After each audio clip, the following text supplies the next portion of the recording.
barro, y eso favorece el ingreso, por ejemplo, de microorganismos cuando hay fracturas o rupturas y fisuras de la pared. ¿Ya? Eso es como algo a su modo. Ahora bien, eso que yo les mencioné, el limbo, la pared y la corona, del punto de vista histológico, se originan a partir de tres tejidos que son constantes para la mayoría de ellos, que son el tejido epidérmico o la epidermis, la dermis y el tejido subcutáneo. Entonces, si yo esto lo tuviera que subdividir, cada uno de estos tejidos tiene esos componentes, con excepción de la pared o de la muralla, que solamente tiene el tejido epidérmico y el dérmico, no presenta tejido subcutáneo. Ya eso va a quedar reflejado a medida que avance. Entonces, estos son términos equivalentes que yo se los anexo y se los menciono, porque en los distintos textos los pueden encontrar con uno u otro nombre. Entonces, cuando se habla de tejido subcutáneo del limbo, que acuérdense que el limbo era la parte superior del casco, lo pueden encontrar también como rodete del limbo. Son equivalentes, o sea, la conformación subcutánea de esa estructura también se conoce como rodete del limbo.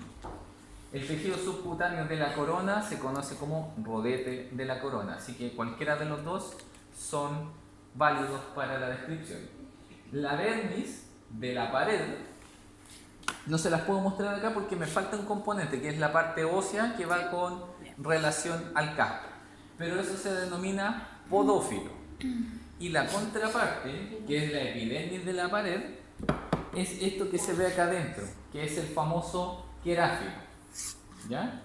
Ahora, hay un juego que después van a conocer de membranas o láminas que están dispuestas en la unión del casco con los tejidos más profundos. Estas son consideradas láminas y hay vasculatura entre medio. ¿Han escuchado hablar de la condición laminitis en el equino? Sí. ¿Sí? Por ahí alguien lo ha mencionado. Bueno, la laminitis es cuando hay alteraciones vasculares de distintos orígenes de las láminas, que son las que están relacionadas con el soporte y la sustentación dentro del casco.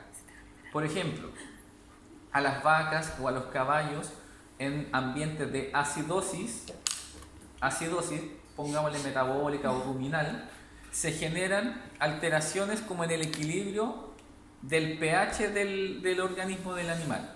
Ese desequilibrio genera vasoconstricción. Vasoconstricción es contraer vasos de formas periféricas y por lo tanto, al ocurrir eso, estas láminas no se irrigan, porque como que se cortó el suministro, es como pisar una manguera y que no le llegue a la parte más distal.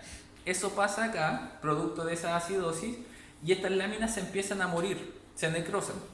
¿Qué es lo que pasa? Que la tercera falange puede rotar, incluso se podría salir de la posición por la fuerza que ejercen los tendones de los músculos particulares.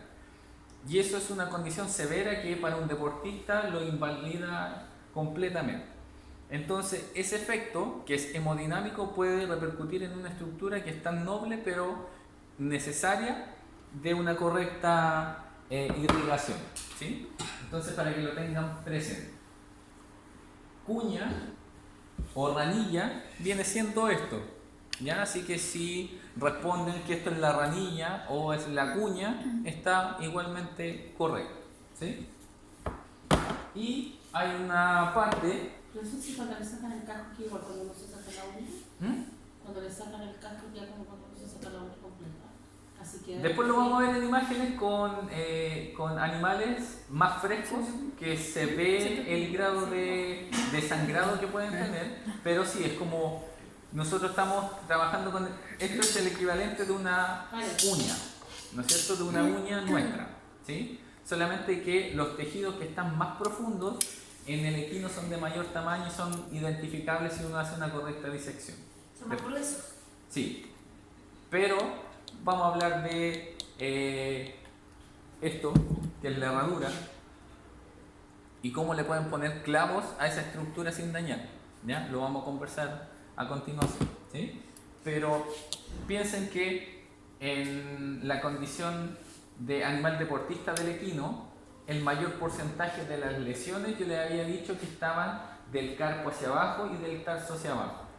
Dentro de la mayor frecuencia de patologías están las patologías del casco. De hecho, hay especialistas que se diferencian solamente en el estudio del casco del equino, así de específico para la condición de los equinos. Así que el día de mañana, si a alguien le gusta esto en particular, yo les recomendaría que primero se vinculen con un herrador. El herrador no tiene conocimientos anatómicos, veterinarios, pero el tipo mira el caballo, lo ve como apoyando más de un lado, le hace un despalme correctivo, después presenta la herradura en caliente, lo deja marcado. Cuando el tipo es capo, te deja planito esto, y cuando él pone la herradura queda dibujada completa. Cuando no tiene buen ojo, le quedan algunas partes realmente despalmadas y después tiene que hacer la corrección. Pero es como un dibujito que se hace previo. Y después viene el clavado como corresponde y todo eso. Esto que ven acá se denomina línea alba. Y por ahí es donde ingresan los clavos. Ahora, si yo meto un clavo de construcción, destruyo al animal y le genero una lesión inmediata. Son clavos especiales para herraduras que tienen algunas demarcaciones puntuales, y ese clavo, desde el momento en que yo lo pongo, tiene una marca. Si yo golpeo como corresponde, el clavo entra y sale hacia acá, y después se dobla y se deja sobrepuesto. Si yo lo pongo al revés, lo mando hacia el tejido noble, el subcutáneo, la dermis, y el animal queda cojo y incapacitado para realizar su función. Profe, pero yo he visto que están saliendo ahora unas que son plásticas, que son maravillosas porque no hay que clavar ni nada. Es que mire, del punto de vista de la herradura, es un elemento noble, sí, pero de apoyo para muchas cosas. Desde que el animal tenga, desde que el animal tenga un buen pisar, sirven también para corregir alteraciones de un mal pisar. Por ejemplo, hay herraduras con forma de corazón. Hay herraduras con pestañas que ayudan a que el caballo... ¿Se han fijado que las zapatillas tienen como esta cuestión de acá? Sí. Como una pestañita. Esa pestaña está pensada para que en el deporte uno saque el miembro antes de la posición de descanso. Eso es como una ayuda. Las herraduras que tienen eso también favorecen que el caballo eleve más rápidamente el casco de la posición del suelo. Le favorece. Hay otras que son cortas, que llegan hasta ahí, donde están mis dedos nomás, porque el animal necesita una sustentación más craneal. Hay otras que tienen las zonas posteriores mucho más largas, para que el animal no pueda cambiar la forma de pisar. Hay algunas que son así nomás, mitad nomás. En las vacas también se utilizan unos sustitutos como de madera, que son como zapatos chinos, y que les ponen un taquito cuando tienen una alteración o una falencia. Por lo tanto, en el mundo de la herradura existen tantas como condiciones se han conocido, patológicas, y las que podrían ser apoyadas del punto de vista del correcto herraje. Por eso les decía, el herrador tiene un gran porcentaje del diagnóstico hecho sin saber la condición patológica del animal. Él solamente por cómo el animal pisa, para dónde apoya, de dónde está más largo, puede hacer una intervención apropiada. Y si ustedes tienen esa experiencia visual más el conocimiento anatómico, no deberían tener problema. Otra cosa que es necesaria también considerar, y este es un dato rosa que se los doy al tiro, el casco crece en promedio de 0,8 milímetros a 1 centímetro mensual. ¿Por qué sirve saber ese dato? Porque obviamente esto está relacionado con la nutrición y la disponibilidad de nutrientes. Pero en condiciones normales, en promedio uno dice, el casco crece 1 centímetro mensual. Si yo tengo una patología que afecta, por ejemplo, esta zona del casco, y yo tengo que remover y hacer una extracción de pared y involucra 3 centímetros en distancia, ¿cuánto tiempo creen que va a reparar hasta crecer nuevamente? 3 meses. Y eso ustedes lo utilizan como factor pronóstico. A veces hay que comerse gran parte de la pared porque entró un hongo o hay una infección como un absceso y ustedes tienen que remover. Se utilizan estas cosas como Dremel, se hacen limpieza hasta donde llega casi el tejido noble. Si está comprometido, a veces hay que hacer que sangre para que se reactive la herida. Y se utilizan estas resinas epóxicas como Poxipol o acrílicos que a veces se usan como en odontología, se hacen como unos sellos y a medida que va creciendo se le va desgastando. Entonces después la pieza se cae con el crecimiento normal, ¿ya? Entonces tengan en consideración que el casco es una estructura muy importante, pero que también podemos realizar algunos manejos que podrían comprometer temporal o definitivamente la performance deportiva de este individuo. Esta cosa yo se la voy a dejar. Aquí solamente para mencionar que el limbo, que era esa estructura más superficial del casco, está compuesta por una epidermis, una dermis y un tejido subcutáneo, ¿ya? Entonces, este primer tejido tiene 3 otros tejidos que le dan origen, ¿sí? Si lo analizamos desde el punto de vista histológico. La corona, al igual que el limbo, tiene epidermis, dermis y tejido subcutáneo. El que era excepcional y distinto es la pared, que solamente tiene epidermis y dermis, podófilo y queráfilo respectivamente. No tiene tejido subcutáneo, ¿sí? Y esa es una de las diferencias desde el punto de vista de la conformación. Y aquí empiezan a aparecer imágenes que se relacionan un poco con lo que preguntaba la compañera. Voy a apagar esta luz para que lo puedan ver un poco mejor. Por favor. Se fijan que en la imagen de arriba se ve como la disposición ósea de las estructuras vinculadas. Se ve la tercera falange, ese que dice 3A. Está el 2A, que es la falange media o falange número 2. Y... No. La número 1, sí. 1A es la primera o la proximal. Sí. La otra es media intermedia. Y finalmente la tercera. Atrás también está el hueso navicular, que también es un huesito conocido, y las estructuras tendinias que se relacionan. Entonces, cuando uno hace un corte del casco se ve así. Acá se ve la pared, esto que se ve acá sería el famoso queráfilo, que son esas laminillas, y dentro de esas entran estas, que son la dermis o podófilo, y esas encajan perfecto. Entonces, si tienen alguna vez la opción de diseccionar una patita recién sacada de matadero, van a poder lograr este nivel de definición. Esto que está en rojo es ya la tercera falange. Esto es el tejido dérmico y obviamente lo que recubre parcialmente el tejido óseo es la parte vascular. Y acá arribita ese como penacho que existe ahí da origen a los 3 tejidos principales con sus derivados, ¿ya? Eso es más bien histológico, es para que lo conozcan y sepan cómo está constituido. Uno en la práctica ve pared, muralla, suela, no ve esos tejidos puntuales, pero es la base que deben conocer. Ahora, ¿se acuerdan de esto? Que es la ranilla o la cuña. En este corte, esto sería la ranilla o cuña. Y si se fijan, esto se proyecta en la parte interna. Como que por fuera es una depresión, por dentro es como una prolongación.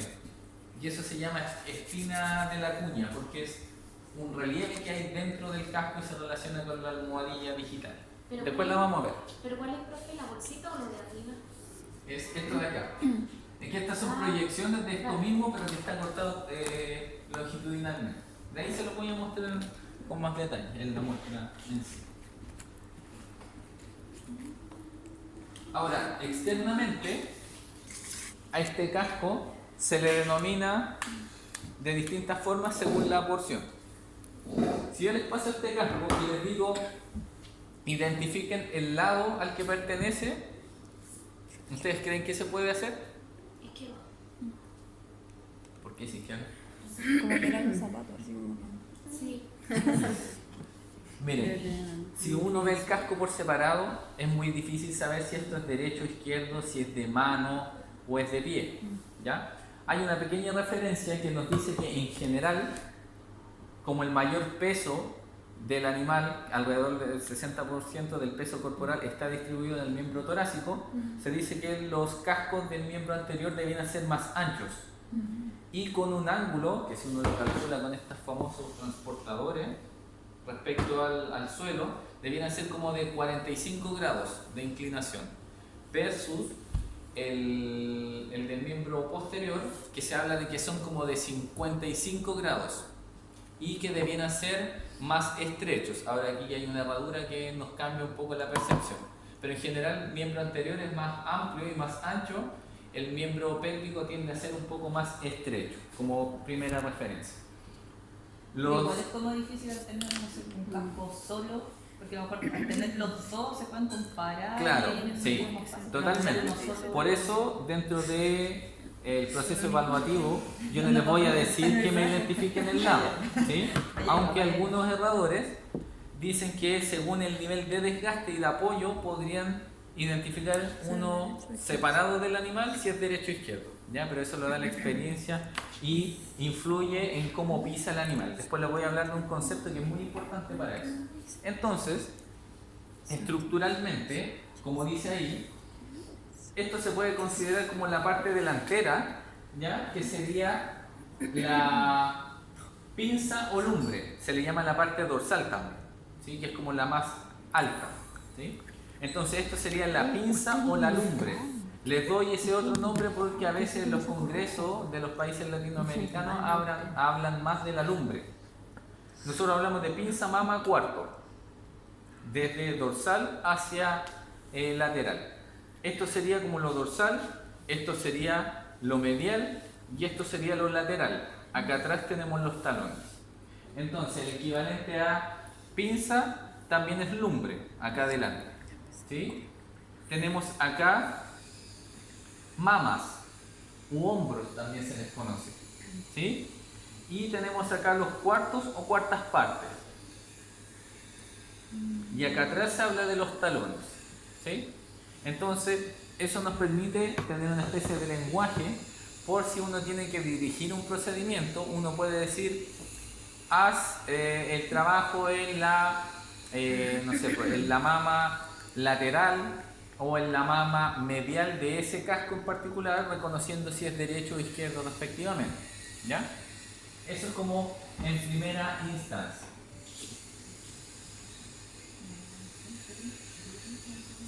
De ahí lo vamos a ver ya más detallado. Eso que tú estás mirando es la dermis, ¿sí? Y eso se conoce como el famoso podófilo. Lo que está gastado acá abajo, bueno, que no sé si conservaron algo o es una madera nomás, pero todas esas laminillas son la parte dérmica del tejido. Por lo tanto, eso es podófilo. Y eso se inserta acá adentro, que sería el queráfilo. ¿Sí? Después lo vamos a ver porque parece que venía. ¿Tienes esa foto? Sí. Ya. Otro concepto que es muy importante del casco y que se relaciona bastante con lo que estamos viendo es el concepto del eje podofalángico. Este eje de alguna forma está relacionado con el aplomo. El aplomo es como pisa el animal. Y dependiendo de cómo sea, el animal puede pisar más con la pinza o más con los talones. Hay animales que andan así, como en puntitas, y hay otros que andan como pisando con el talón. Y eso es por alteración del eje podofalángico. El eje podofalángico debiera ser más bien así, quebrado alrededor de 45 grados con respecto al suelo. Si se fijan, este está como muy extendido y este está muy elevado. Eso hace de que el animal pise distinto y por lo tanto comprometa otras estructuras anatómicas aledañas. Si usted anda todo el día en puntitas, probablemente le van a doler algunos músculos por sobre otros. Y si andan en la otra posición, también, ¿ya? Entonces, por ejemplo, la gente que usa tacos, por ejemplo, ¿cierto? Ahí les cambia la disposición del pisar, ¿no es cierto? Y después sienten que les duele tal parte, que la pantorrilla acá molesta, y eso es porque estamos cambiando el correcto aplomo de cómo pisa un humano, ¿sí? Ya, entonces eso es importante porque el eje podofalángico de alguna forma determina cómo está pisando el animal y cómo debiera hacerlo correctamente. Y a veces las lesiones o las alteraciones están dadas porque la disposición del eje está incorrecta. ¿Se fijan que esa herradura tiene una pestaña? Esa favorece que el animal levante y saque de la estación más rápidamente el miembro. Entonces esa herradura la utilizan los deportistas. No, ¿No? tienen distintas aplicaciones, no necesariamente para esa situación, pero son animales que deben descansar algunos tendones y esa pestaña favorece que al animal en la acción misma saque el miembro antes, pero tiene que haber una patología de base. Y se fijan que los clavos asoman ahí en la pared. Ajá. Se supone que el clavo sale y ustedes lo doblan hacia abajo. Si no sale es porque la embarraron. Y si el caballo... ¿De qué sale este mercado de fierro? Sí, son metálicos. No sé la mezcla particular, pero si el clavo se te va hacia adentro, va o a dañar la tercera falange, o la dermis, o la parte vascular, pero se te va para adentro y eso genera dolor. El caballo te debiera por lo menos pegar una patada. Sí, lo que es cojeando también, ¿no? Sí, aparte de eso hay un daño posterior. Cuando uno erra, tiene que poner ¿cómo se llama? La mano o el pie del caballo entre las piernas de uno y uno está ahí clavando o despalmando. Entonces hay un estrecho contacto entre el individuo. Si yo ahí le clavo y le duele, el animal o me da vuelta en el aire del dolor y la sensación de malestar, o me podría patear con alguno de los miembros, no sé. ¿Ya? No me ha tocado presenciarlo afortunadamente, pero es una zona de riesgo. Y sobre todo cuando uno trabaja con el miembro pélvico, porque la mano es como más controlable. No va a tomar tanta fuerza para patearte, pero con la otra te puede sacar volando. ¿Ya? Así que deben tenerlo en consideración.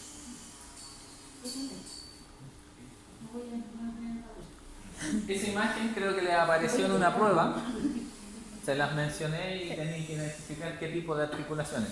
Eso nunca lo pueden perder de vista, porque cuando hablamos del procedimiento radiográfico, a todo esto, cada vez que se compran animales para deporte, se piden juegos de radiografías. Yo tengo que comprar un animal que me aseguren de que no tiene una lesión invalidante y por lo tanto la radiografía es un apoyo muy importante para el comprador, ¿sí? Y también da fe de que el animal es apto para el deporte. Entonces se fijan ahí que además se ve la herradura porque es un elemento bastante contundente, denso y que genera esa coloración radiográfica. Y los clavos, se fijan, están como curvados hacia afuera, ¿sí? Aunque estén sobrepuestos algunos y no se vean con respecto al opuesto, pero se visualiza. Tercera falange, navicular, falange media, primera falange, metacarpiano o metatarsiano dependiendo y estos son los sesamoides proximales. Eso es lo que debieran visualizar por lo menos en una vista radiográfica de un dígito equino. Y obviamente recordar las articulaciones que ya vimos en las primeras clases. Bueno, hay un poco de nombres y cosas que se las voy a mostrar ahora cuando prendamos la luz, pero básicamente la herradura tiene que ser bien posicionada. La herradura es como el zapato o la zapatilla para nosotros. Yo no puedo usar las zapatillas de otra persona que sea más grande o más chica porque no me van a quedar. Hay gente que economiza y le pone herraduras que le sobraron a un caballo y la herradura se hace a la medida. Por eso el herrador está ahí con su fragua y calentando metal y después martillea, porque ellos utilizan herraduras estándar que vienen a una medida en particular y esas las dilatan o las amplían dependiendo de lo que él observe en el caballo que viene a hacerse el tratamiento o el procedimiento. Entonces uno hace o amolda la herradura a la medida del caballo, ¿sí? No me sirve cualquier herradura para cualquier caballo, porque a veces pasa que la herradura queda puesta acá abajo en la suela y no apoyada en la pared. Cuando eso pasa, el caballo por cada pisada que da se entierra y se impacta la suela con la propia herradura. Y hay una patología que se llama el hematoma subsolar, que es bajo la suela. Y eso se da por pisar y enterrarse la propia herradura. Me estoy clavando permanentemente la herradura. Uno esto lo ve como algo sólido, ¿no es cierto? Pero esto es expandible en el animal vivo. El casco se expande y se contrae con los movimientos y eso también favorece la movilización de la sangre en el interior, ¿ya? Entonces no lo vean como una roca que no le pasa nada y nada, ningún daño le afecta, no, ningún elemento le ingresa, ¿ya? Cuando el caballo está en una pesebrera muy húmeda, con mala limpieza, el casco se va ablandando y el caballo después puede pisar un palo, un pedazo de vidrio, una roca, y eso le va a agrietar el casco. Entonces por ahí se pueden meter algunos patógenos que son medio dañinos. Entonces, si se dan cuenta, la parte más amplia es la suela, ahí tenemos la ranilla, se habla de un surco cuneal o surco central, hay unos surcos paracuneales. Acuérdense que el prefijo para es al lado de, si son paracuneales quiere decir que están al lado de la cuña, ¿sí?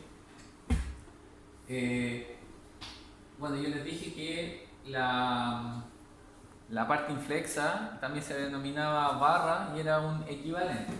Le llaman inflexa porque está como doblada esta parte, como que no está derechita, está como media doblada y por eso se le dice inflexa.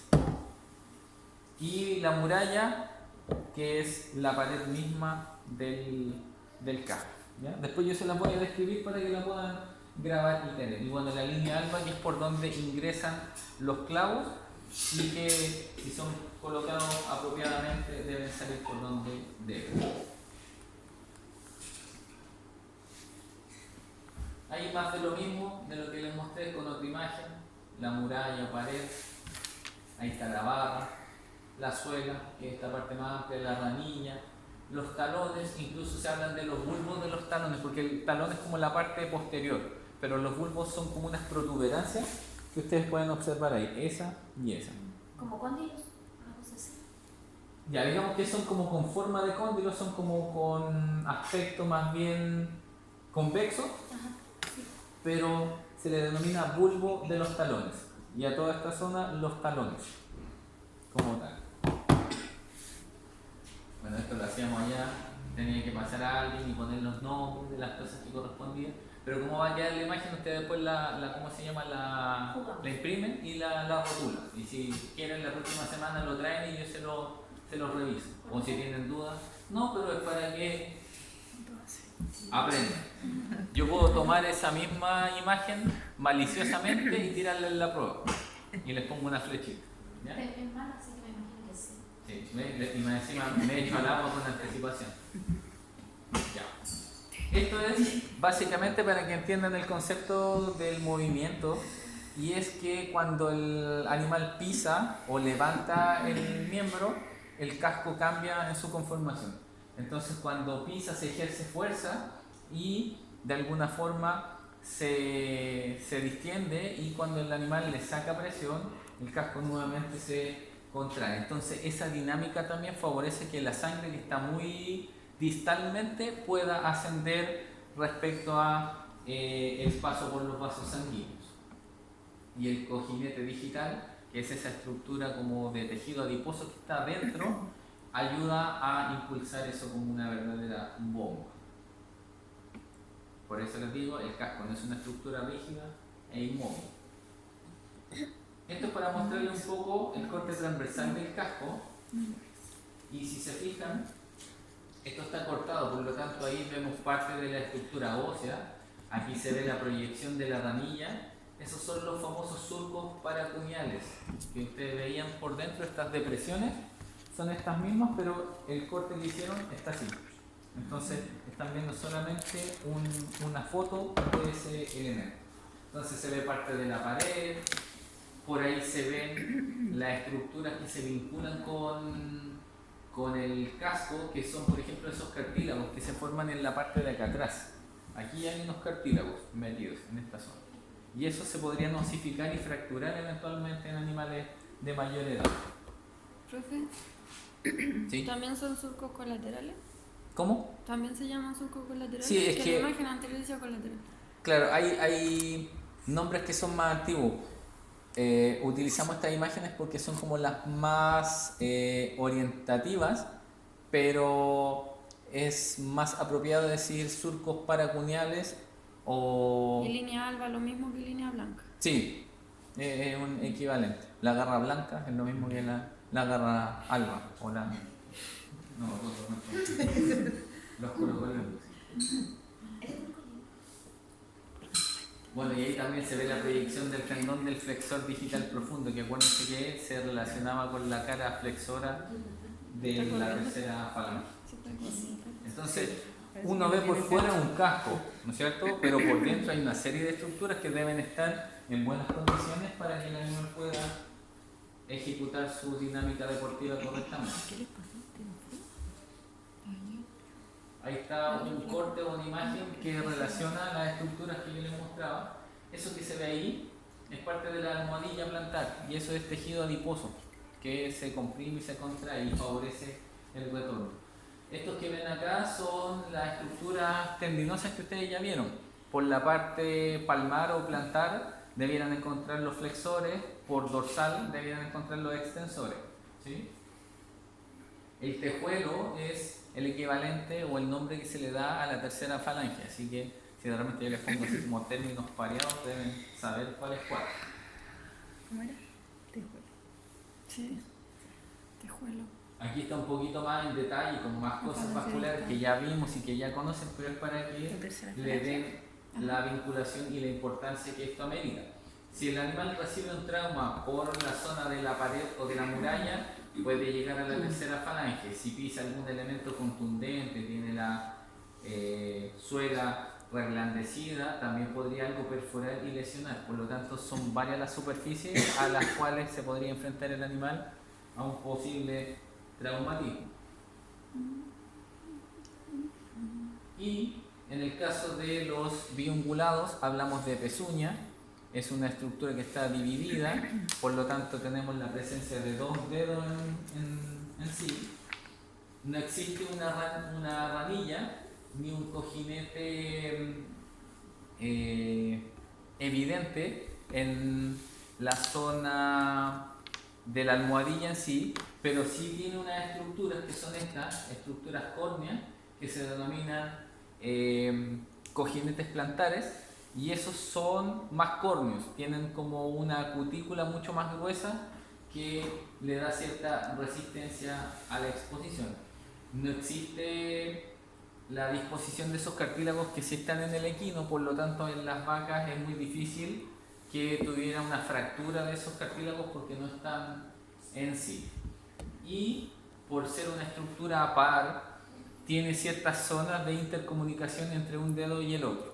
En las vacas es muy común que en esos espacios interdigitales se acumule materia orgánica, y eso reblandezca o dañe la pared y pueden ingresar algunos agentes patógenos. Hay una enfermedad que es común de los rumiantes que se llama el foot rot, que está ocasionada por una bacteria que se llama Fusobacterium necrophorum. Es un agente anaeróbico que vive en condiciones de mala higiene de las pezuñas. Y eso hace que los animales cojeen, claudique, haya dolor y baje y repercuta en la producción láctea para las distintas especies. ¿Ya? Entonces, la pezuña en sí, estructuralmente, tiene casi la misma estructura, con ausencia de ranilla, pero si tuviéramos una pezuña, podemos describir la misma pared, el mismo limbo, corona, la suela, la muralla, con la única diferencia que hay una pezuña inclinada hacia lateral y otra medial, y una corresponde al dedo 3 respectivamente y la otra al dedo 4. Estructuralmente no tiene muchas mayores diferencias. Pero ¿por qué es importante? Porque la lechería es la base para la correcta producción láctea. En la, ¿cómo se llama? En la lechería se aseguran de que las vacas tengan buenas camas y buenos suelos. Si la vaca tiene un suelo muy blando, muy barroso, ella no desgasta correctamente las pezuñas. En estos animales, al igual que en los perritos, los gatitos, el suelo determina mucho el crecimiento de esta estructura accesoria. ¿Se han fijado los perritos que viven en departamentos? Hay que cortarles más frecuentemente las uñas. Lo mismo pasa con las vacas. Cuando la vaca pisa terrenos muy blandos, donde no hay desgaste, le empiezan a sobrecrecer las pezuñas. Y llegamos a casos extremos, que son estos famosos disposición como de zapatos chinos, que están muy arqueadas y como casi como con uñas de velociraptor, así como elevadas. Y eso hace que la vaca pise muy mal y se comprometan estructuras anatómicas importantes, ¿ya? Entonces, el éxito de la lechería, miren cómo a veces los suelos son duros, son húmedos y un mal manejo preventivo hace de que podamos tener menos litros por cada proceso productivo de ese animal, ¿ya? Así que esto era como una pseudo introducción de lo que era el casco y la pezuña. Ahora les voy a mostrar las imágenes que están planeadas para la presentación en sí. ¿Por qué solo se procesa la leche de vaca y no la de caballo y no la de chancho? El caballo. ¿Por qué solo se procesa la leche de vaca La yegua. y no se usa repetidor? La de cabra también. Sí, pues mira, por ejemplo, la leche de cabra es muy valiosa, pero por los componentes nutricionales es, por ejemplo, más útil en la confección de quesos y es más valiosa. Incluso ahora están utilizando harto la leche de oveja para hacer quesos. Ahora sale un yogur de leche de cabra. Sí, es que las cualidades y las propiedades de cada elemento alimenticio generan un mercado considerable. O sea, la mayor demanda a nivel planetario es por leche de vaca. Y lamentablemente una yegua no produce tanta leche, ni tampoco hay una selección genética de yeguas con grandes medios para producir leche como tal. La yegua produce lo suficiente para su cría y no genera un excedente. La vaca, como más simple y más noble, produce en el campo leche para su ternero y el propietario le saca un poco para consumo personal. Ya todas estas otras, las Holstein, las Jersey, han sido modificadas y manipuladas genéticamente para que tengan glándulas mamarias muy grandes. Pero uno de los principales factores son los componentes necesarios de la leche nutricionalmente hablando. Probablemente la leche de burra, la leche de yegua sean bastante nutritivas, pero hay gente que puede ser intolerante a ese tipo de componente o la producción en sí es muy costosa para, no sé, te dará, ¿cuánto? 10 litros una yegua. Una vaca te está produciendo en un día casi 40 litros. Entonces, ¿cuánto come una yegua? ¿Cuánto come una vaca? ¿Logro balancear o no? Entonces, claro, podrían incluso hacer hasta como en Los Simpsons mostraban leche de rata que le dan a los niños chicos, ¿ya? Pero la capacidad productiva, la forma de obtenerlo a veces se ve comprometido. Yo creo que en otros países deben tomar otros tipos de leche de a lo mejor de camello, dromedario, de impala a lo mejor en los países como africanos, solamente que la que está ampliamente distribuida es la de bovino. Bueno, ahí trajo imágenes un poco integradas, pero con tejidos más profundos para poder reconocer. Aquí se observa la disposición de las falanges, las articulaciones, por ahí algunas bursas, que son estos elementos que permiten el desplazamiento del líquido sinovial. Acá se ve la pared y la muralla cortada, ahí se ve la suela. Eso amarillento más posterior viene siendo esa almohadilla que sirve como especie de bombeo, y en esta zona vemos estructuras tendinosas más bien flexoras y acá extensoras. Ahí se ve parte del pelo del animal, de ahí hacia abajo nace el limbo, la corona y después la pared. Es una muestra fijada y cuando se corta muchas veces se ven todos los tejidos como muy similares en coloración. Por eso a veces es bueno inyectarle algún elemento que favorezca la diferenciación. Ese es uno miembro anterior y miembro posterior. Pero el ángulo ¿no? No, ese lo posicionaron de tal forma. Es como que la muestra todavía está fresca y la podemos mover.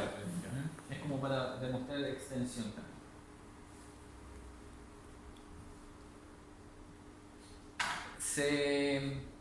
Ustedes saben que, por ejemplo, a las tortugas les calculan o les estiman la edad por la disposición de los radios de crecimiento del caparazón, ¿ya?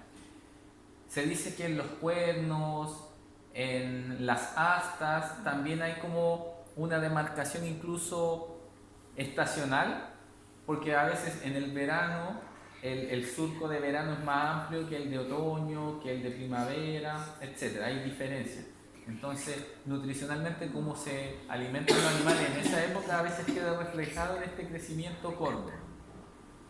En el casco, por la presentación de estos anillos de crecimiento, también se podría más o menos estimar, pero habría que hacer estudios muy así como acabados para determinar cuándo es una buena época o una buena temporada de alimentación para que queden definidos. Incluso podrían ser considerados como diferencias propias de cada individuo, así como lo era el morro en la vaca, pero hay un patrón como de crecimiento, entonces eso puede estar influenciado por una buena nutrición y una mala nutrición, por ejemplo, ¿ya?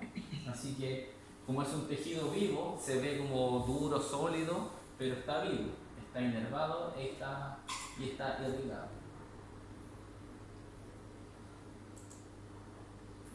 La misma imagen, que es la que vamos a ver acá, pero con detallitos y nombres particulares, así que las vamos a ir viendo cuando prendamos la luz. Ahí se ve una pared por fuera que tiene un contorno particular y que también va a estar influenciado por el desgaste y la pisada del animal. Hay animales que tienen, como les decía, a veces apoyan más un lado. Puede que el animal, por una lesión, tenga el daño acá y el animal, para no ejecutar presión sobre esa zona, empieza a pisar así, más inclinado. Y esto va a hacer que esto crezca más y esto se desgaste más. Entonces podemos tener deformaciones asociadas al caminar. ¿Cómo? ¿El color siempre el mismo? Mira, el color es como propio del individuo. Las razas blancas, de caballos blancos por ejemplo, que tienen poca pigmentación, tienden a tener los cascos blancos, más rosados incluso. Entonces, así como se considera que el color de las piezas dentales está determinado por la genética y la composición del individuo, el casco también, ¿sí? Ahora, ¿han visto potrillitos o animales chiquititos? Cuando ellos nacen tienen como sus estructuras muy blanditas, incluso cuando están en gestación es como, a ver, esto lo da la experiencia, pero cuando comen alcachofa, ¿ya? Sacan como las hojas más grandes, ¿no es cierto? Y después nos empieza a quedar como el centro más compacto y a veces uno pesca como un corazón que... Ya, y uno lo saca casi completo y me quedan esas como hilachitas que son molestas y medias clavadoras. El casco de un caballito en formación o en vida fetal tiene como esa forma, como blandita y como puntiaguda. Y que obviamente cuando el animal nace y se expone a la temperatura, al ambiente, se reseca y ya se establece un casquito mucho más sólido y resistente. Pero tiene como esa forma al inicio. Profe, cuando mostró la diapo de la vaquita, la humedad excesiva no les ablanda la... Sí, Sí, el estar permanentemente, por eso en los corrales donde tienen muchas vacas y exceden el número y no pasan máquina y no remueven las fecas, la vaca está permanentemente pisando sus desechos, la orina, y la pezuña se ablanda. Es como cuando uno mete las manos al agua y las deja mucho rato y se le ponen como manos de abuelito, que es un efecto osmótico que ocurre. Lo mismo va pasando con un tejido que es mucho más sólido y se reblandece. Entonces es más fácil que después entre una piedra o un cuerpo extraño por ese efecto físico. Profe, cuando nace el potrillo, ¿a cuánto tiempo se pone la herradura? Es que en condiciones naturales los equinos no usan herradura. Pero si lo va... Ahí yo me mandaría un carril si te respondo, porque no sé deportivamente a qué edad al animal ya se le empieza a exigir, por lo tanto no sé si requiere en primera instancia tempranamente el manejo de la herradura o hay una fecha estándar de postura, y no te sabría decir. Tendría que preguntarle a algún colega que me pueda decir ya más o menos los caballos a los 8 meses ya tienen que estar herrados. Pero si ustedes analizan estos caballos salvajes, el crecimiento del casco se ve relativamente conservado y ellos pisan en pradera y pastura. Entonces, ¿y se mantienen bien o uno tiene que...? bueno, nosotros como los tenemos confinados, nosotros, por ejemplo, si ustedes tienen un caballo, al caballo hay que caminarlo mucho al día y el caballo en una pesebrera no lo hace. Pero ¿y si lo suelto? Pero también pues, depende del espacio que él tenga. Un caballo solo a lo mejor no va a tener la necesidad de correr tanto como lo hace un tropel de caballos libres y que arrancan de todo, ¿ya? Entonces eso también hace. Cuando ustedes vean que estamos cerca del Sporting, en las mañanas los caballos los pasean harto. Los cabros jóvenes que ayudan en la preparación de los caballos son flojos y en la mañana caminan el caballo. Los que son más viejitos, de más experiencia, caminan durante todo el día a las horas que corresponde al caballo, y eso favorece también para que el rendimiento de ellos sea bueno.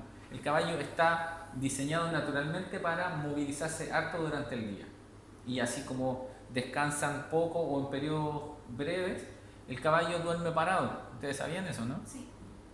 Cuando es chiquitito se echa y duerme más tiempo, pero después no puede dormir tanto porque el peso de su propio cuerpo compromete, y pasa algo parecido a lo que ocurre con el perrito que me mostraste de la torsión vulvogástrica. Porque si el caballo se recuesta sobre sus vísceras, el peso de sus propias masas musculares, miembros, les comprime y afecta la nutrición y la irrigación normal del órgano. Entonces pasa un fenómeno hemodinámico similar a lo del perro. Miren ese casco, agrietado. ¿Ah? ¿Es un duele?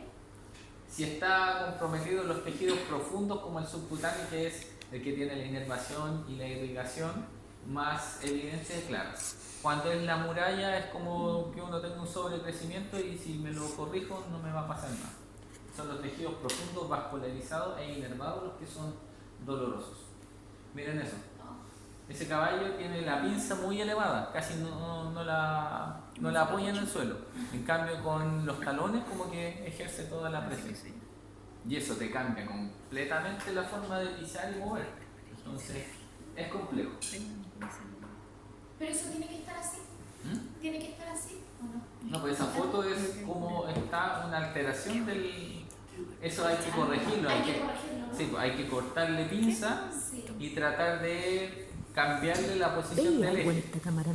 Y eso es netamente manejo de espalme correctivo. E incluso pueden utilizar alguna herradura que haga que levante un poco más el talón y baje la pinza.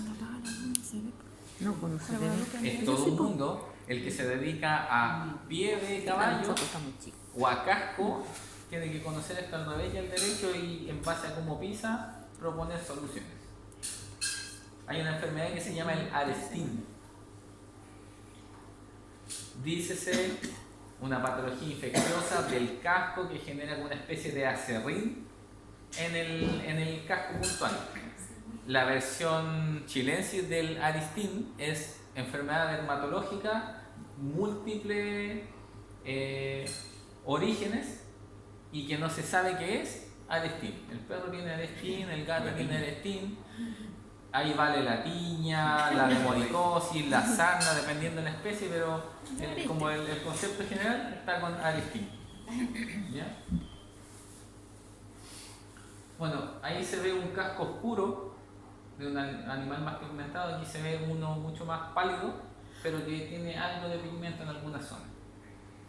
Y dependiendo de la altura de la lesión también se pueden hacer manejos. A veces son tan profundos que hay que ir por parte corrigiendo y toma muchos más meses, porque yo no puedo dejar al animal con casi la falange expuesta. ¿Ya? Entonces es complejo y hay que saber resolverlo. Ven, ahí está pinza, mamas, cuarto, talones, y la corona es como ese rodete superficial. Ahí está la parte de abajo. Eso uno lo puede observar, y cuando uno hace la limpieza básica de un caballo, tú logras levantarle la mano o el pie, y hay uno como con una gubia que se llama, que es como un cuchillito medio curvo. Uno mete, remueve el excedente de pasto, de fecas que puede haber, y la idea es que se limpie y quede como aireada la zona para que no crezcan bacterias con capacidades destructivas. La ranilla está aireada, ¿verdad? Está... La ranilla es esto mismo. Bien. pero... Está firme. No, tiene esa forma como de cuña que tiene una base y un vértice, por eso se habla vértice de la ranilla, y esta es como la base. ¿Sí? Es como un triangulito. ¿Sí? Ahí lo pueden mirar así. Pero todo esto ya toca... Todo eso está en contacto con el suelo. Lo que no toca el suelo puntualmente son estos costados, que son los surcos paracuneales. Exacto. porque están deprimidos. Pero eso es lo que hay que limpiar, ¿no? Porque Sí, ahí se mete la gubia o la herramienta. Punto. Miren, ahí se ve una imagen que muestra los tejidos profundos y cómo va posicionado el clavo. ¿Se fijan que en ningún momento se fue hacia los tejidos nobles? Quedó hacia afuera y después se dobla y con eso ya se deja firme, porque si yo clavo y no lo doblo, el caballo al pisar se le va a salir la herradura, ¿sí? Entonces tiene que ser curvado. Y ese metal, desconozco qué tipo de metal es, pero tiene cierta flexibilidad, cosa que yo después puedo levantar esa como bisagra que hice con el clavo, con la punta, y lo extraigo, porque después... se da como estaño. Sí, el estaño es una estructura súper maleable, pero a lo mejor no es tan resistente. Desconozco de qué están constituidas las herraduras, pero hay herraduras plásticas, hay herraduras metálicas. Hay unas plásticas yo creo que son maravillosas. Sí, es que por eso que a veces los componentes de la herradura y de los clavos son más bien similares, ¿sí? Pero Harto más gordita. eso es lo importante. Tan gordita.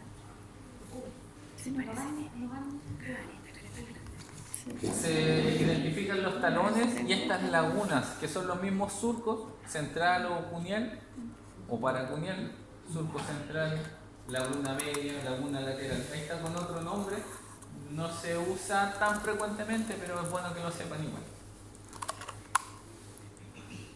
Así se ve el casco cuando se remueven los tejidos, cómo se ve por dentro.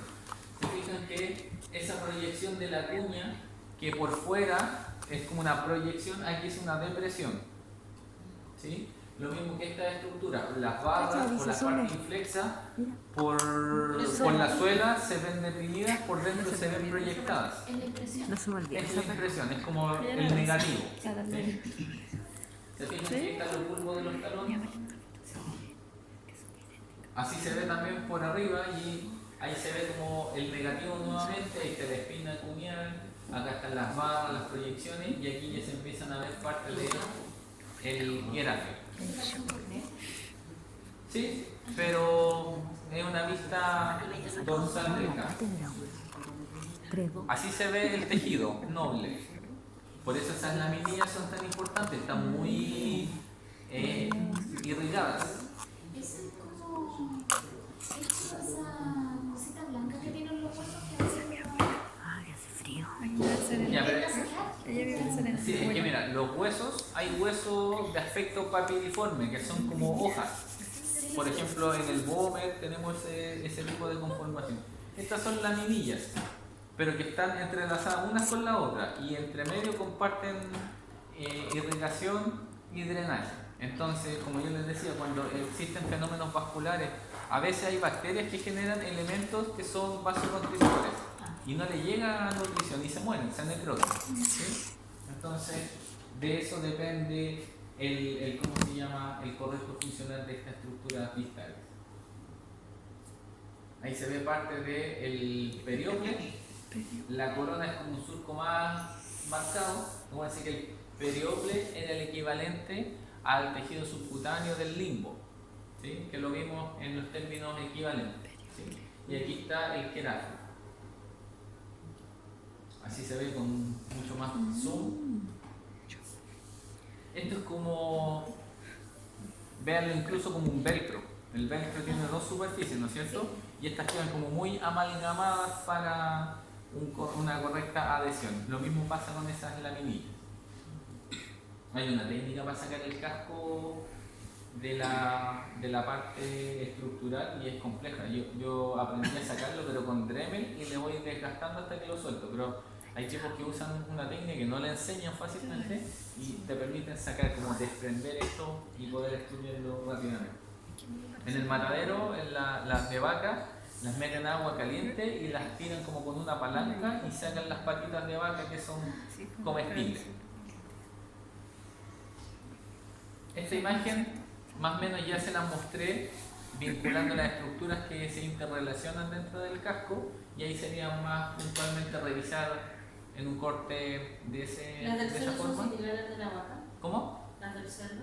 El cerdo, claro, porque tiene estructura par, tiene 2 dedos desarrollados y 2 chiquititos de disposición más caudal o más palmar, según cómo se ve.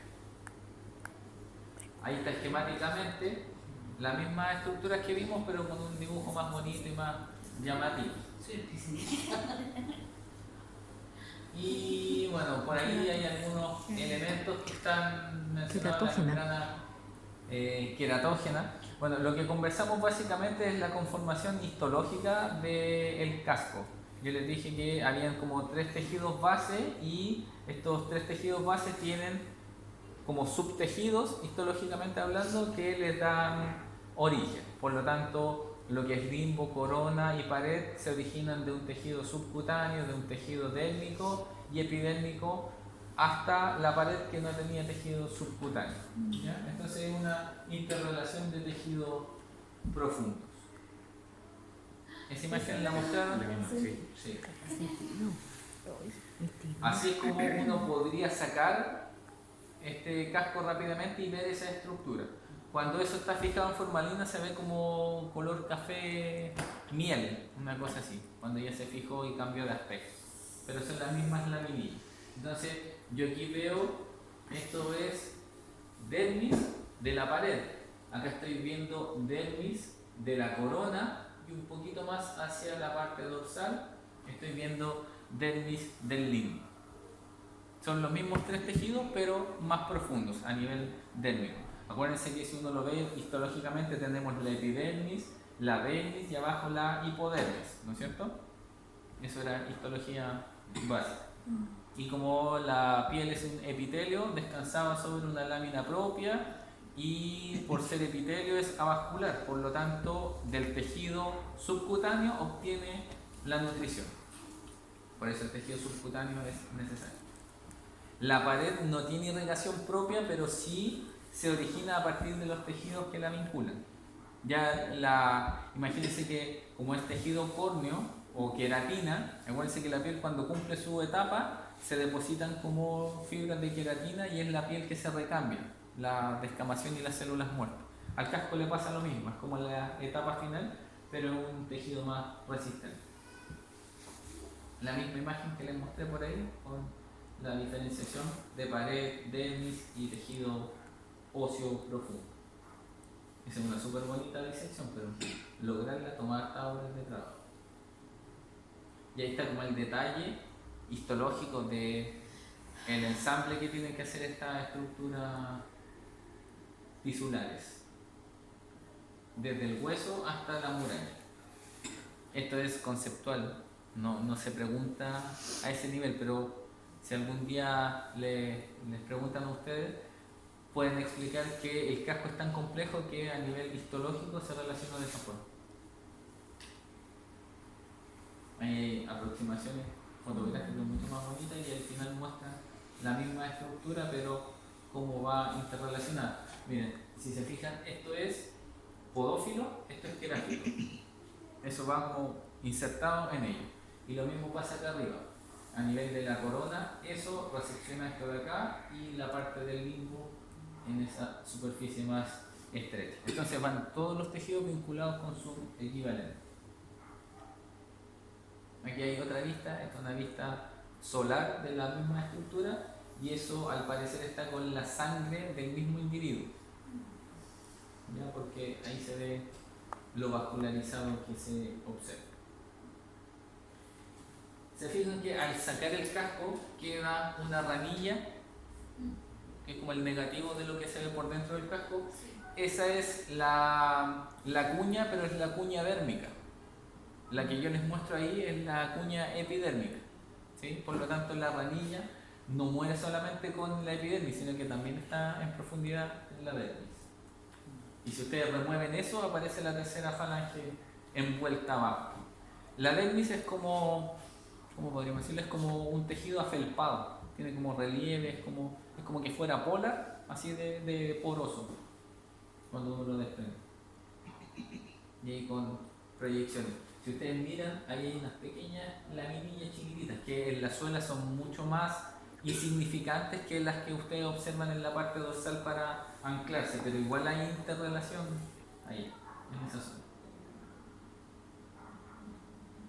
Se fijan que hacia la zona más lateral o más dorsal las láminas son evidentes, pero en la suela también hay láminas muy pequeñitas. Ahí hay una disección con un corte para mostrar precisamente las estructuras más profundas de la dermis. Esa es otra representación histológica de cómo van ensambladas esas estructuras. ¿Se fijan? Esta es la parte más externa y esta es la parte más interna, y ahí están las laminillas de alguna forma vinculadas. Lo demás ya es la estructura queratinizada que se observa externamente. Otra disección en fresco. Se fijan que esta parte que es como una franja, como una pulsera, es la corona, arriba es el limbo, y bueno, parte de lo que se comieron acá es la muralla o la pared para mostrar el tejido dérmico. La misma imagen. Y ahí está como el eje podofalángico, pero esquematizado más que nada hacia la tercera falange y cómo debe ir posicionado. Eso que uno ve ahí como un relieve es parte de la corona, que es lo más evidente porque es de mayor tamaño. De ahí hacia abajo nosotros hablamos de la pared. Radiográficamente es la peor radiografía que podían conseguir, pero ahí está mostrando un poco la corona puntualmente. Se fijan que ahí hay un borde oscuro, esa es la articulación de la tercera falange con la falange media, y acá atrásito debiera estar dispuesto el hueso navicular. Imagen disección. Este animal al parecer tiene el eje podofalángico muy elevado. Aquí el corte de la pizarra me lo impide ver con claridad, pero se ve que está como más elevado. Puede ser efecto de la fijación o que realmente el animal tenía una patología, pero como que trazaron algo ahí que quedó muy definido. Ahí se ven las estructuras y esas son los cartílagos, que estaban dispuestos más palmarmente y que se pueden osificar y fracturar con el tiempo. Así que en esa zona más, lo que se ve ahí es la superficie articular de la tercera falange, y ese regalón de ahí viene siendo el hueso sesamoideo distal o hueso navicular. Eso que ven ahí, ¿qué puede ser? Eso mismo. Cuando el animal mueve o flecta y extiende la articulación interfalángica distal, el líquido sinovial se moviliza. Aquí repletaron las bursas con acrílico y después hicieron corrosión de los tejidos más blandos y queda el molde de acrílico. Entonces eso también puede servir para la remoción o extracción de líquido, para la evaluación de lesiones. A veces las bursas se inflaman y producen más líquido y eso genera dolor, malestar, compresión, entre otros. Y ahí está como la disección en fresco, mostrando también los extensores y flexores más notorios. Eso que se ve ahí como en amarillito, medio blancuciento, eso de ahí, es esa almohadilla de tejido adiposo que ocupa ese espacio y que favorece la eyección de la sangre más distal. Esquema tridimensional que muestra estas estructuras que son los cartílagos, que se visualizan principalmente por la parte palmar. Y lo que se observa ahí puntualmente con azul y con rojo son las arterias digitales, ya sea del lado medial o del lado lateral, que son las que conforman como el último gran vaso antes de convertirse en pequeños y múltiples vasos que ingresan a la falange, a los arcos palmares profundos, a la superficie coronal, entre otros.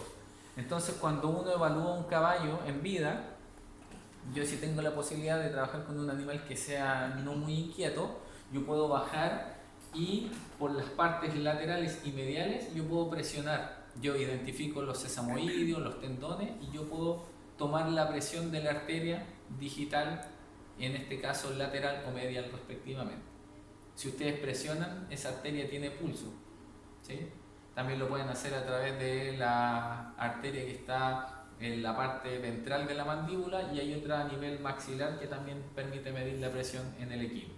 Pero desde el punto de vista de la exploración clínica, cuando hay lesiones, trauma, a veces esa arteria está con pulso porque hay inflamación. Entonces suena mucho más de lo que debiera sonar en condición de exploración clínica. E incluso a veces tiene pulso mucho más evidente porque hay un trastorno vascular en esa zona, ¿ya? Ahora, estos vasos, yo les voy a mandar un apunte, pero como conocimiento general se los voy a dejar, que es como una esquematización de los vasos que salen del corazón y cómo dan la irrigación del miembro torácico pélvico respectivamente. Porque cuando les pasen clínica van a hablar de bloqueos y zonas de abordaje donde hay que conocer más o menos dónde van algunos vasos sanguíneos. No se hace tanto manejo quirúrgico de esos vasos, pero deben conocer los mapas por donde pasan para en el futuro poder aplicarlo. Eso no está como considerado en el programa, pero yo se lo voy a pasar. Es una clase similar a la primera que les mostré, pero de irrigación y drenaje para ustedes, para que la manejen como apunte. Ahí se ve la estructura ósea, una imagen de los años 20 al parecer, pero así estudiaban antes. Se fijan que la proyección de la estructura ósea y la cartilaginosa que se osifica genera un importante volumen dentro del casco. Entonces también, si está comprometido, puede representar una gran molestia en el individuo. La misma imagen, esa también me adelanté y se las mostré, pero tenía que ver con la expansión y contracción del casco. Otro esquema de 3D, pero ahí está mostrando la almohadilla y los cartílagos posteriores. Ese es un caballito con una lesión de casco, principalmente con un daño en la ranilla. ¿Se fijan que la ranilla no está evidente? Como que la tuvieron que limar y desgastar para hacer la corrección. ¿Se les anestesia? Dependiendo de la profundidad, ahí ya se está viendo tejido dérmico y probablemente le hayan tenido que hacer algún bloqueo de las partes superiores o de las partes inferiores para favorecer la limpieza. Ahora, eso después se puede hacer incluso como unas vendas, y eso se trata como una herida abierta que va reparando de adentro hacia afuera. Pero el casco que vuelva a crecer nuevamente se va a demorar ahí una buena cantidad de meses, por lo extenso que es. A veces es una lesión, es como que a mí una vez me pasó, yo pisé un clavo, estaba quebrando unas tablas para la asada y le pegué un boleo a una y tenía un clavo, y cuando apoyé el pie sentí el piquete. Al principio con la adrenalina no me pasó nada, al día siguiente no podía apoyar el pie. Y a veces las lesiones en los caballos son una sola grieta, pero que por esa grieta se forma una especie como de necrosis del tejido profundo que es mucho más amplio. Entonces cuando ustedes están como con las curetas removiendo, ven un hoyito, lo siguen, es como una caries, se ve un hoyito chico, van abriendo y hay tremenda lesión, y esa es la que uno debe lograr drenar o limpiar. Estos abscesos subsolares que yo les decía, a veces están ahí y ustedes tienen que drenarlo y sacar pus debajo de la suela, es bien complejo, y meterle fluidos para que salga todo el pus es difícil, no es tan fácil. Profe, y entonces ahí el casco va a ir reparando solo y queda con vendaje. Sí, las primeras semanas se le hacen como vendajes o se les dejan como una especie como de almohadillas para que pise más blandito, pero ahí también la expertise de los cuidadores favorecen el pronóstico de este animal, porque si tú lo dejas en la suciedad, exacto. Lo dejas en la suciedad, el vendaje se ensucia, no se cambia a tiempo, se humedece, y además quedan con antibióticos preventivos para no reincidir. ¿Pero queda con antibióticos así como 15 días? ¿O es durante todo el periodo que está creciendo el casco. Mira, en primera instancia, cuando son como manejos infecciosos, son las primeras semanas con antibióticos. Ya cuando el casco ha logrado reparar o por lo menos cubrir las zonas más vulnerables, ahí puede que lo suspendan. No te podría decir porque no aplico terapéuticas en equinos antibióticas, pero en general, claro, son tratamientos que están vinculados con la condición del individuo. A veces son locales, en pastas, que se remueven fácilmente y por lo tanto a veces no tienen la misma llegada que uno sistémico, pero a veces no es necesario. A veces con una correcta limpieza y un buen drenaje no es necesario en todos los casos. Ahí va a variar de acuerdo al individuo. Por eso esto es bueno que ahora lo empiecen a conocer, pero ya cuando les toque clínica o práctica, ahí les va a tocar ver cada individuo. Uno tiene como entre comillas algunas recetas comunes, pero cada paciente es una patología y un individuo totalmente distinto. Por lo tanto, a veces no me sirve aplicar lo que me sirven 100 perros, justo en este no me sirve, o en este caballo en particular. Las Profe, recetas de cocina no funcionan mucho. Cuando la pus ya ha pasado el hueso, porque la pus es osteolítica, ¿qué se hace? Súper mal pronóstico. ¿Sí, no? Sí, de hecho, la clindamicina se utilizaba mucho para heridas abiertas, para evitar de que llegue al hueso. Pero cuando hay osteolisis, ahí el pronóstico es desfavorable, a veces lleva a la amputación. ¿Sí? Por eso estos traumatismos, estas fracturas expuestas, uno de los principales riesgos es la osteolisis. E incluso, no se sabía antes, se aprendió de los humanos que la gente que se fracturaba, como a veces los huesos largos liberan fragmentos pequeños de grasa medular, esa grasa queda como un émbolo dando vuelta por el sistema. Y en algún momento llega a alguna zona de estrechez de vaso y te genera un infarto, dependiendo el órgano. Si el corazón te manda para el otro lado, pero no se sabía hasta que se empezó a relacionar.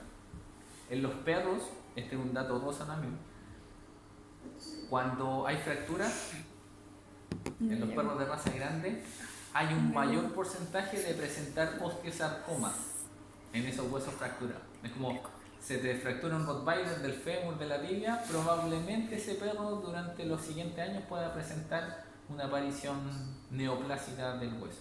Y no está descrito el por qué. Hay algo que se activa cuando hay un traumatismo severo que compromete las corticales. Bueno, los cuernos son como una variedad anexa a lo que es el tejido epidérmico.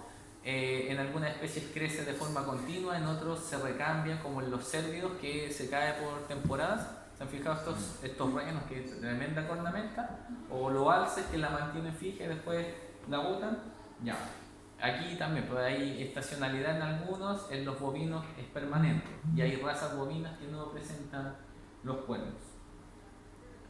Acá tenemos distintos representantes de bisonte, de bovinos, de caprinos, de rinoceronte.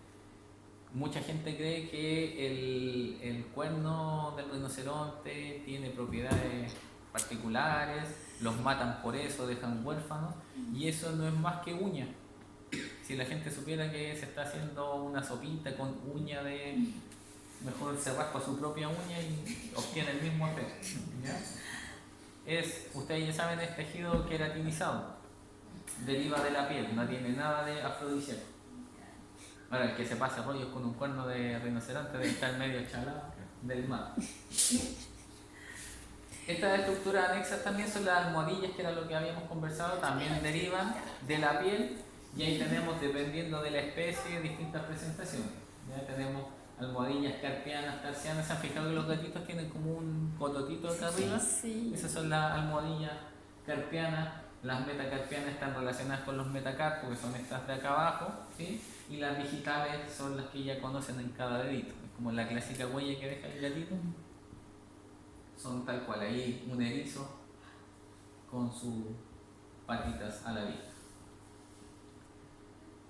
No sé si lo han visto, pero fíjense en los caballos, tienen como por la cara interna como una cicatriz, entre comillas. Es como que alguien los quemó con un cigarro y quedó como una circunferencia. Se denominan castañas en los miembros anteriores y espejuelos en los miembros posteriores. Eso es un equivalente o un vestigio de donde existieron dedos previamente en el equino. Acuérdense que el equino en sus vidas anteriores tuvo más dedos. Entonces esos son como vestigios de donde nacía o existió un dedo previamente. ¿Cómo se llama? Espejuelos, porque son como planitos, es como una medallita que parece un espejito pequeño. Ahí están. Están como a nivel del tarso y metatarsial. En las mulas es que se ven por la cara interna, por medial principalmente. En los burros está muy definido porque el burro tiene como pelito corto y se le ve como una circunferencia. En los caballos, dependiendo del color, a veces es más complejo observarlo. Pero no se confundan porque a veces la gente cree que hay una costra, una lesión. Y eso está toda la vida del animal. ¿Sí? Y están los otros famosos espolones, que creo que los pasamos. Esos de ahí.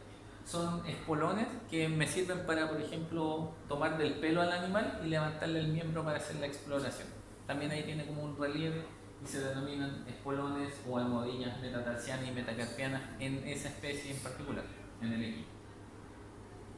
Porque cuando ustedes inspeccionan de repente encuentran cosas que no habían visto o que no están acostumbrados a ver, y eso son ingresamientos de tejido dérmico y epidérmico.